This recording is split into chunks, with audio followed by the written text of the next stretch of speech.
All right, guys, I'm going to show you a new gel ball blaster here. This is from a newer brand on Amazon called Gel Snipers. So I like that they went with a good, easy name. And this is their M416. We've seen some M416s like this before.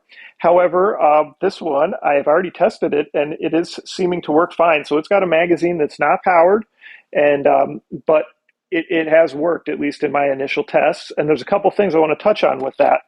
So what I'm going to show you is the importance. Obviously, I always talk about making sure your gel balls are the right size. That's always important. But there's a way to prime this magazine. And if you get it primed properly so that the gel balls are right at the top, feeding right away, then it seems to be able to continue that flow of gel balls. So I will make sure to point that out as we put this together after we look through everything. So you've got a nice scope, right, for the top mount rail. They give you a little container speed with a speed loader to load those gel balls in, but then you also got a lid in case you want to store extra gel balls in here. They give you a rail mount flashlight, a rail mount front grip. You've got your USB charger, of course, and your battery right here. So 7.4 volt battery, and it is a 2-pin JST connector. So that's kind of what we're used to with a lot of them. Maybe one pack of gel beads, and then a couple rail mount sights and a little strap too. All right, so lots of accessories, so that's cool. I know a lot of you guys like that. Now, here's your stock and your buffer tube. So we'll take the buffer tube out because in a minute we're going to install it. And then here is your magazine. All right, so we got your magazine here, and we'll go over that in a minute too. The actual blaster itself, and this does come off, but there's not really any reason to do so. So just, unless you're traveling, you want to break it down. Magazine release button right here, like we've seen on a lot of these, right? Charging handle here, so if you do put it into single shot, you can use that and shoot it just off the spring manually. And then that also kind of works as a safety, unless you pull it back, right? And then your wire harness off the back that's going to go through the buffer tube. So let's put that on. So just kind of feed the wire through, of course. Put it on here, turn it down so that it's locked in place. Now we can put the battery in. We got that battery all charged up.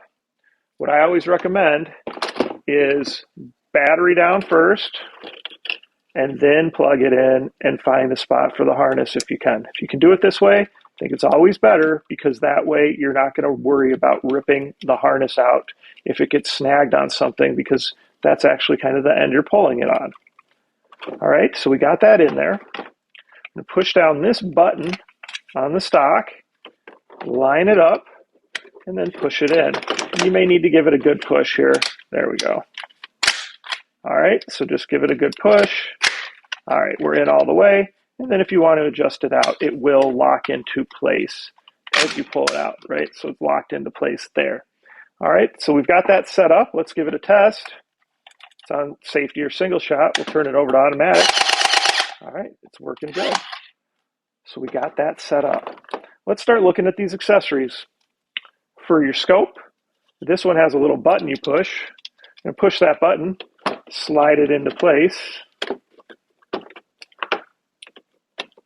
All right, slide it into place. We'll put it right there. It kind of snaps into place. If you wanted to put your sights on too, these just push on. And so just go ahead, push them on, adjust where you'd want to put them. Front grip.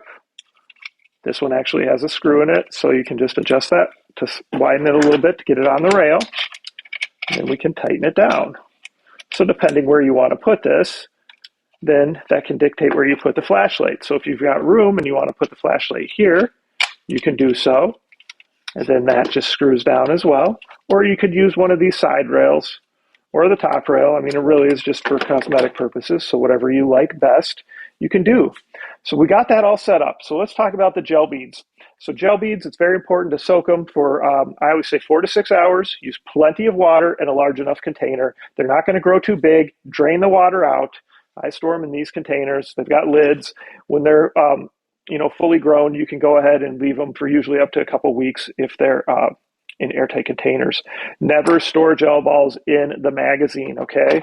Just don't do it. Take the magazine out, make sure it's empty, and then, let it dry out. That's the best practice. So with this one, I have loaded some gel balls in there, but I'll fill it up. And I usually just use my hand because I can do a decent job with this one. But you do have the speed loader right here in case you want to use that, because that does make it easier for some. So we got that in there. But what's really important to do now is to push this button. You're just going to sit here and click it. Click it until you see a gel ball. Oh, right? So we got a gel ball. They're popping out. That means you've got it primed and ready to go. Just go ahead, put your magazine in. We can go shoot. All right, so that's how you're going to set it up. Of course, your magazine release button's right here. Just push that, slides down. But we've got it ready to go shoot. So I'm excited to shoot it for you. I'm excited that these gel ball blaster companies seem to have figured out how to make these bottom loading magazines that are non-motorized function. So that's great to see. So again, it's from Gel Snipers on Amazon. They have several other designs too. So make sure you guys are writing any comments that you got, any questions down below. You're liking these videos, you're subscribed, and of course, participate in all the giveaways that I do. So guys, we got the Gel Sniper here. It is their M416. They've got like 3 different colorways. Anyway, we're going to go ahead and shoot it. If you remember, one thing they included is the importance of priming the magazine. Now, if this fixes all other bottom loading magazines, then shame on those sellers and companies for not figuring out to put this in the box, because obviously this is something important and it definitely makes this one work. So all you're gonna do is click this, just keep clicking it until you got a gel ball pops out. Pretty much that primes the magazine. Now it's good to go. So let's shoot it. You can see it's shooting super reliably. Let's test the FPS on it. It's about 110 on the FPS, but that's really nice to see how consistent it shoots. So really, as long as you prime those magazines, it appears that this model, at least from Gel Snipers, will work great. So let me know what you guys think in the comments. If you got any questions or anything, put it down there. Of course, like our videos, make sure you're subscribed, and please participate in all the contests. I love giving away blasters.